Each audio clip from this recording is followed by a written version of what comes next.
Freddie, how has the AIDS thing affected you? Well, Which is a very topical. which it is, yes. Well, I mean, I tell you, listen, I've stopped going out, whatever, and to be honest, I tell you, I've almost become a nun. Really, yeah. Yeah. It's like I thought. It's amazing. I learned very hard way. I thought sex was a very important thing to me, and I lived through sex and everything. And now I just realise how amazing. I've just gone completely the other way. See, I'm one of those people that can go black to white. You know, I don't like intermediary measures or anything. It's quite easy for me to completely give up. You know, I can give up alcohol at the drop of a hat. And things. Yes, yeah. And yes, it's frightened me to death, and I have I've just stopped having sex. Basically. Have you? Yes. Yeah. You've given up sex. Yeah. I just like titillation now. I'm into titillation. Yes. Yeah. Yeah. Like that. Yeah. Yeah, because you must have more fun. Is it? Yeah. Yeah. Titillation. Because you must have had lots of affairs. I mean, through your life. Yes. Well, I mean, it has been quoted and everything. Yes, I've stopped all that. You've stopped. Yeah. It's a bore.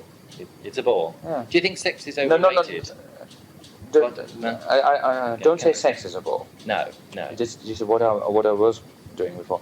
You know how you have phases. You know, it's like, you know, people go through phases, and of course, and this I have a very good relationship, and I just want to. Before, of course, I was very greedy and everything, and all people are greedy, and people always want something more. To me, sex was fun, and it was, you know, there was a lot of. Well, I was extremely promiscuous. Well, that's true, but I've stopped all that because I mean practicality came into it. And you weren't talking about. Yes. And you know, and I'm also an old bird now, dear. So, and I just thought, you know, and the word solace came into it. And so, I mean, you can't say, you have a life of solace and go around fucking half the world. And so it's amazing. And so I've come in, and I don't miss it. I really don't. To me, when I was sort of, it was like a high. So everything I did, I mean, there was sort of, everything was open to me.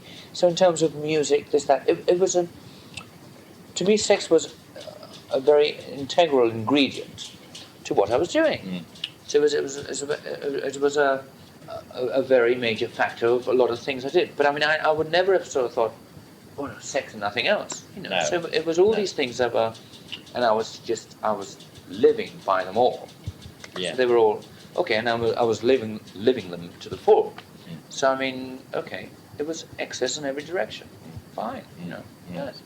And that means not all these sort of so-called heavyweights like, you know, drugs, blah blah. It was also music, you see. Yeah. I had all that, so I was weighing them all together, and so I was living what one would call a very full life in every direction. Yes, why not? Do you ever worry that you could end up lonely, rich, and that you could end up a lonely, rich old man when you're 70? No, because I've answered before. Because I will be dead long before that. I told you. Do you think so? Why do you think that? Because it's so boring to be 70. Would it be? Yeah. Well, I'll tell you what, I can answer that when I am 70, if you're still around, dear. Why shouldn't I be? Because I won't be there. Oh, darling, I'll be dead and gone, dear. I'll be fucking starting a new life somewhere else, dear. Yeah. You mean you don't expect to make old bones? Is that no, actually, I really don't care. You don't care? Really, I don't really care. I don't have any aspirations to live to 70. No. Really. No. Really, and I don't sound sort of morbid. No. But I mean, I know I'm 41, and 70 is a long way away, and I don't give a damn.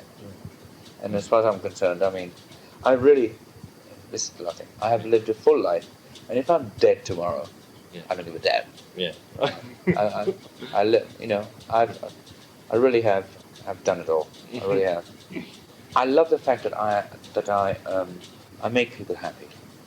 That is, and in any form, you know, that I make them happy, or even if it's half an hour of their lives in any way that I can make them feel lucky, or make them feel, or bring a smile on a sour face, That to me is worthwhile. I'm very happy with what I've achieved. It's like I know that a lot of people who think, okay, now I've got where I want to work, because I have enough money, I have success, adulation, what do you want? Fame. Yeah, exactly. So I have all that, and I think, and I look back, I say, well done, my dear. I say, good luck to you. Then you did it yourself.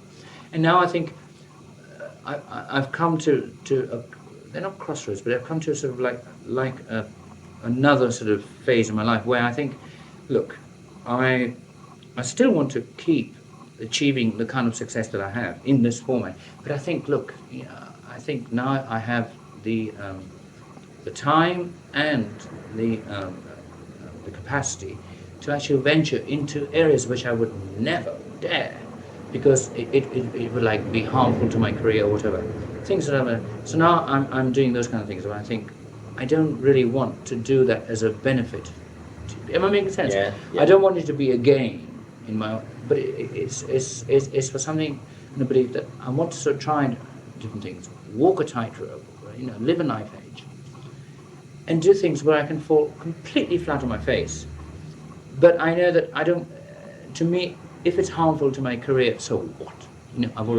Nobody can take away what I've already achieved. They can only say, okay, look, he's fall flat. Do you know what I mean? Whereas before, there are things where I still wanted there was this growth process of my career or my beliefs where I didn't want anything to hamper it by doing anything. I wanted it to. There was a kind of. Now I feel that there is an acceptance which I like. It doesn't mean I'm going to sort of forget that idiom to do certain things where. Take no risk. Yes, not for the sake of taking risks. It's something that I want to do things. I don't want to sort of end my life just being a rock and roll star.